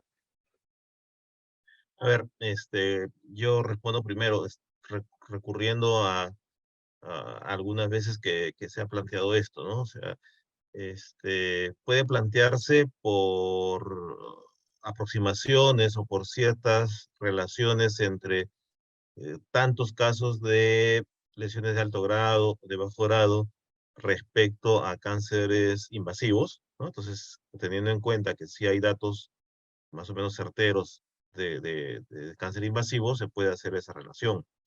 Lo otro es utilizando la bibliografía internacional, ¿no? De tantos papanicolaos anormales o de tanta citología anormal, tanto porcentaje corresponde al IES de alto grado o de bajo grado, ¿no? Hasta ahí es lo que podría comentar. O sea, en realidad no conozco estudios que describan eso, pero una aproximación sería con datos internacionales o con estas relaciones, ¿no? Sí, yo estoy de acuerdo con el doctor Puquioma, o sea, no hay unos datos exactos, creo, al menos yo no he revisado, pero sí tenemos proyecciones, como por ejemplo, ¿no? E incluso esos son los estándares de calidad en lo que es citología, ¿no? Y uno ya va prediciendo la posibilidad de, si yo tengo una población que voy a intervenir con citología, más o menos del 1 al 3% me van a salir citologías anormales, ¿no? Entonces ya tengo este porcentaje de pacientes que van a tener que ir probablemente a una cita para colposcopía, ¿no? ¿Ya? Claro, Eso es importante. Y por ejemplo, también hay un modelo matemático que es de la OMS, que más o menos 300 millones de mujeres son contagiadas al año, van a tener una infección por VPH, ¿no? Y el porcentaje de persistencia va a ser 20%, de este porcentaje de persistencia de 20% va a ser 10%, van a ser lesiones de alto grado y 1%, o sea, se va proyectando la curva. Tanto así que la posibilidad de que una mujer que se infecte con el VPH, la posibilidad de que esta mujer desarrolle un cáncer es un 0.017%, creo. Eso es más o menos. Pero ya sí hay, o sea, sí hay modelos matemáticos. Si usted más o menos, doctor Manrique, quiere hacer un programa, pero sí hay modelos matemáticos con los cuales uno puede predecir, decir, este es el porcentaje probablemente de pacientes que tengan NIC 1, NIC 2, NIC 3, y tengo en estos lugares o tengo que implementar, capacitar, tengo que tener tantos números de médicos entrenados en tratamientos ablativos, resectivos, etc. Perfecto, doctor Álvarez. ¿Alguna opinión al respecto? sí, también hay varios estudios que también manejan el tema de la prevalencia de VPH y en relación a estos, ¿cuántos de estos pacientes desarrollan displasias de bajo grado y de alto grado? Sabemos que aproximadamente puede oscilar en un 11% en la prevalencia de VPH y de estos de VPH, de los que son positivos, el 11% son displasias de bajo grado y hasta un 5% displasias de alto grado, que en general en la población femenina constituiría aproximadamente displasias de bajo grado el 1.7%, 2%, y displasias de alto grado en un 0.7%, un 0.5%. Perfecto, es decir, hay opciones para poder ello. Bueno, para el tiempo nos queda corto, vamos a hacerles llegar las preguntas que también han llegado a través del chat. Uno de ellos menciona cuáles serían las estrategias de intervención para el diagnóstico y tratamiento de las poblaciones que podríamos definirla como aisladas en la sierra o en la selva, asociados a la posibilidad de infección por VPH y también el desarrollo de lesiones. Recordando que existen algunos trabajos que han asociado también la presencia de infecciones por geohelmintos y que esto podría hacer que la baja de inmunidad de estas personas puedan favorecer el desarrollo de enfermedad. Entonces, ¿qué estrategias deberíamos priorizar en estos lugares aislados, donde usualmente no llega la metodología del test molecular o del CONOLIS, por ejemplo, en cuanto a diagnóstico y tratamiento? Ya, en estos casos, en poblaciones alejadas, bueno, lo que se ha implementado en los últimos años, y bueno, se han reportado varios estudios, es el ver y tratar, ¿no? El, el método de tamizaje que resulta más costo efectivo es principalmente la inspección visual con ácido acético, y si es que se ve alguna normalidad, darle crioterapia, ¿no? La contraparte de esto es que muchas pacientes pueden estar sobretratadas, y esto en algunas ocasiones puede incrementar los costos de estos tratamientos, ¿no? Entonces, esa es la contraparte. Si bien se han publicado muchos estudios respecto a esto, incluso la Organización Mundial de la Salud asegura que aunque tú te encuentres con una displasia de alto grado que ha sido tratada con este método, se tiene una tasa hasta de curación de aproximadamente el 85%, como bien mencionaba el doctor López, ¿no? Que es un 82.3%, la Organización Mundial de la Salud lo respalda con un 83%. Entonces, esta es una de las estrategias, ¿no? Pero como yo hablaba en mi exposición anterior, desgraciadamente, el tema del IVA lo tienes que hacer mínimo cada 3 años, que eso dificulta muchas veces la cobertura. Entonces, lo que se está implementando mucho es la autotoma, que tiene cierta flexibilidad para hacerse en un periodo más amplio de tiempo y por lo tanto ampliar más la cobertura, y hay una mejor aceptación, ¿no? Que es lo que se está tratando ahora de implementar como una estrategia nueva, ya garantizada por la Organización Mundial de la Salud, ¿no? A partir del 2021 se implementó esto. Claro. ¿Alguna opinión, doctor López? Sí, yo estoy de acuerdo con el doctor Álvarez, ¿no? Obviamente en lugares, en regiones alejadas, tenemos que aceptar primero que IVA no es para Lima, ¿no? Tenemos que aceptar, pero la realidad es que en regiones muy alejadas no hay ni siquiera un médico ni nadie, entonces, y hay estrategias creo que la estrategia más costo efectiva y más segura es la inspección visual y crioterapia, ¿no? Obviamente sí, con el conocimiento de que la tasa de sobretratamiento va a ser alta, ¿no? Porque hay estudios que indican que el porcentaje de IVA positivo, o sea, una paciente con IVA positivo, la probabilidad de que si estos pacientes van a una colposcopía y una biopsia, la tasa de NIC de alto grado va a ser del 10 al 30%, ¿no? O sea, si yo hago IVA y luego hago crioterapia, ya tengo que ser consciente de que voy a hacer un sobretratamiento de un 70 a 90%, ¿no? Pero nos vamos al otro extremo, ¿no? Es mejor, yo prefiero ir a eso, a que esta paciente progrese a un cáncer. Exacto, es una valoración de riesgos, lo que está mencionando y estamos totalmente de acuerdo. Hay una pregunta en el chat que, bueno, si bien ya conocemos en parte la respuesta, pero no queremos dejarla en el aire, y aquí vamos a pedir la colaboración de la doctora Tatiana Vidaurre. Es una pregunta que menciona que una mujer que tiene 12 semanas de gestación se le ha diagnosticado un NIC2, pero a su vez la paciente tiene un cáncer de la mama. Entonces, si bien sabemos que el NIC2 no es un problema en este momento primario, más sí el manejo del cáncer de la mama, entonces, para que más o menos pueda ilustrar un poco también la doctora Tatiana en base al manejo del cáncer de la mama. Doctora Tatiana. Muchas gracias, doctor. Pensé que era para el doctor Aldo López, pero creo que es importante estos tipos de pacientes que siempre son un problema en la toma de decisiones que hacemos con una mujer embarazada, ¿no? Tenemos varias normas, reglamentos que, digamos, muchas veces se tienen que tomar las decisiones en juntas multidisciplinarias, pero creo que este caso es relativamente sencillo, porque es un cáncer de mama que ya tiene 12 semanas de gestación, le toca quimioterapia a pesar que es una enfermedad de receptores hormonales positivos porque tiene el marcador del KI67 muy elevado, ¿no? Ese tipo de pacientes no tiene ningún problema de recibir quimioterapia después de las 12 semanas de gestación.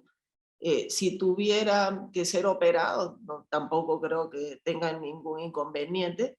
Y se deja la neoplasia, que no es prioritaria tratar en ese momento, porque se va a poder observar el tema del cáncer, del problema del NIC, del cáncer del cuello uterino. Entonces se deja, digamos, en observación, y en algún momento, durante la gestación, entra el departamento de ginecología con los ginecobstetras para ver cómo van a resolver ese problema. Pero creo que acá podría complementar el doctor Aldo López, porque tienen ahora unas técnicas muy especiales para ayudar a las mujeres a conservar el embarazo. Sí, gracias, doctora. De acuerdo con usted, obviamente ya esta paciente, las pacientes que están a partir del segundo trimestre de gestación, ya después de la organogénesis, pueden recibir tratamiento con quimioterapia, ¿no? Es importante bueno, el médico o el personal de salud que haya hecho la pregunta, que estas pacientes deben ser, sí es importante eso, pacientes cáncer y gestación deben ser referidas a un centro especializado, puede ser a uno de los IRENES, a un hospital nacional, o sea, porque este manejo tiene que ser multidisciplinario, ¿no? Tiene que estar el oncólogo clínico, el radioterapeuta, el ginecólogo oncólogo, el genetista, el psicólogo. O sea, para estas pacientes tiene que haber un abordaje multidisciplinario para el manejo de estas pacientes. Entonces es importante a la persona que preguntó, sí, el manejo más o menos, el manejo es lo que dijo la doctora, ¿no? Pero lo recomendable es que estas pacientes sí sean tratadas en un hospital, en un centro de referencia, ¿no? Que cuente con todo esto. Porque hay estudios, si bien es cierto, y no interfiere con la organogénesis, esto de dar la quimioterapia durante la gestación es algo relativamente nuevo, ¿no? Si bien es cierto, no hay, los efectos teratogénicos se van conociendo más y hay menos, pero recuerdo, y es algo que está todavía en medición, el desarrollo neurológico, o sea, no termina con el embarazo, ¿no? Y no sabemos qué tipo de efectos todavía pueda tener o repercutir sobre el desarrollo neurológico de estos niños. Eso todavía son preguntas sin responder, probablemente en algunos años se respondan. Porque incluso hay un grupo europeo donde uno ingresa y pone este tipo de pacientes y hacen seguimientos especiales. Es un capítulo especial de ESGO. Incluso una institución se inscribe y empieza a registrar a los pacientes para que les hagan seguimiento, porque es importante tener esta información, ¿no? De cada paciente, y se va recolectando, y al final tener principalmente con una paciente que tiene cáncer, que va a recibir quimioterapia, cuáles pueden ser los posibles efectos para su niño o niña en el futuro, ¿no? Ya para terminar, quisiera hacer una suerte de preguntas ping-pong, así, pregunta y respuesta rápida, por favor, a los doctores. Hay una pregunta que dice, para el doctor Álvarez, a ver, ¿la recomendación de número de dosis de la vacuna de VPH en mayores de 15 años sigue siendo 3? ¿Sí, no y por qué, doctor? No, ya actualmente ya se han estipulado 2 dosis, como lo mencionaba, ya se han visto estudios donde la titulación de anticuerpos es suficiente con 2 dosis y esta se mantiene hasta por 7 años. Incluso con una sola dosis se ha visto en algunas ocasiones y se ha estipulado ya más adelante introducirlo a una sola dosis. Todavía no se realiza esto, pero actualmente son 2 dosis. Para todas las mujeres que estén fuera de la edad escolar, se sigue con el esquema tradicional que son 3 dosis, ¿no? Gracias. Y para el doctor López, preguntas así también. Aquí hace la pregunta de termocoagulación, pero lo vamos a extender a crioterapia y conofrío. La pregunta es, ¿después de cuánto tiempo de realizado el tratamiento con cualquiera de esas modalidades se hace el control? Recordemos que hay médicos, ginecólogos generales, médicos generales, y por lo tanto esta información es importante para ellos en cuanto a cuándo hacer su próximo control o seguimiento. Según las guías es un año, ¿no? El seguimiento, según las guías nacionales, pero entre las guías nacionales e internacionales, como cosa general, va entre los 6 meses y un año, los intervalos. Perfecto. Muy puntual, doctora. Exacto. Yo creo que ya el tiempo nos ha ganado y en realidad hemos tenido 3 exposiciones brillantes, muy buenas, que nos han ubicado primero en el contexto de la enfermedad macro, que es el cáncer de cuello uterino, y luego el poder dimensionar en lo que es las lesiones tempranas, premalignas, su manejo, el seguimiento, las alternativas que se pueden tener. Así que yo creo que ha sido una noche de bastante provecho, agradeciéndole a la Sociedad Peruana de Cancerología por la invitación gentil y a todos los ponentes por sus brillantes presentaciones. Dejo ahora con ustedes a la doctora Tatiana Vidaurre. Gracias. Gracias, doctor, gracias. Justo como estaba revisando las preguntas, creo que las respondieron todas. Creo que una faltaba, que era la del HER2 positivo, se le daría terapia anti-HER. Yo creo que no habría problema de darle terapia anti-HER, esperar que termine el embarazo y como se daba en la secuencia inicial, original del protocolo original del anti-HER, primero la quimio y después seguir con el anti-HER y completar el año. Bueno, me parece que ha sido una brillante presentación, un moderador de excelencia que ha hecho los comentarios precisos en cada exposición, así que creo que hemos aprendido mucho, hemos profundizado los conocimientos en la prevención del cáncer de cuello uterino, y muchas gracias por su participación, gracias a todos nuestros ponentes, y será hasta otra oportunidad. Saludos a todos y bienvenidos siempre a la Sociedad Peruana de Cancerología. Gracias. Gracias. Gracias. Gracias.